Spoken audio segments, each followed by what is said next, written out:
ஜெயஸ்ரீன்னு ஒரு பொண்ணு தாய்வான் நாட்டில் குன்ஷான் யூனிவர்சிட்டிங்கிற ஒரு பல்கலைக்கழகத்தில் மெக்கானிக்கல் இன்ஜினியரிங் 3rd இயர் படிக்கிறாங்க. எல்லாம் ஆச்சரியம் அப்படின்னு கேட்டிங்கன்னா, அந்த பொண்ணு தருமபுரியில் இருக்கிற அரசு மாதிரி பள்ளியில் படித்தவங்க. எப்படி அவ்வளோ காசுன்னா, எல்லாமே ஸ்காலர்ஷிப்பில் அந்த பொண்ணு படிக்கிறாங்க. அந்த பொண்ணுடைய அப்பா ஒரு முடி திருத்தம் செய்கிற தொழிலாளி, பார்பர்.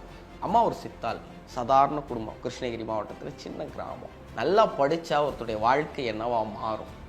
தருமபுரியிலேருந்து உங்களை தாய்வானுக்கு எடுத்துருப்போம். 12வதுல 96% மார்க் அந்த பொண்ணு வாங்க. இன்றைக்கி அந்த பொண்ணோட தலையெழுத்து, அந்த குடும்பத்தோட தலையெழுத்து, அந்த பொண்ணு படித்த பள்ளிக்கு நல்ல பேர், அந்த பொண்ணை மாதிரியாக வச்சு வரப்போகிற அடுத்த தலைமுறைன்னு இவ்வளவு பேருக்கு நன்மை பயக்கிறதுக்கு ஒரு பொண்ணு அல்லது ஒரு பையன் நல்லா படித்தா போதுங்கிறது தான் படிங்க படிங்க படிங்கன்னு எல்லாரும் சொல்கிறதுக்கான சான்றாக பார்க்குறோம். அவங்க அப்பா அப்படி பெருமையாக உட்காந்து, என் பொண்ணு நான் பட்ட எல்லா அவமானத்தையும் தொடச்சிட்டா அப்படின்னு சொல்கிறாங்க. அவங்க அம்மா, என் குடும்பத்திலே முதல்ல காலேஜ் போகிறது என் பிள்ளை சார் நெத்தியில் முத்தம் கொடுக்குறாங்க.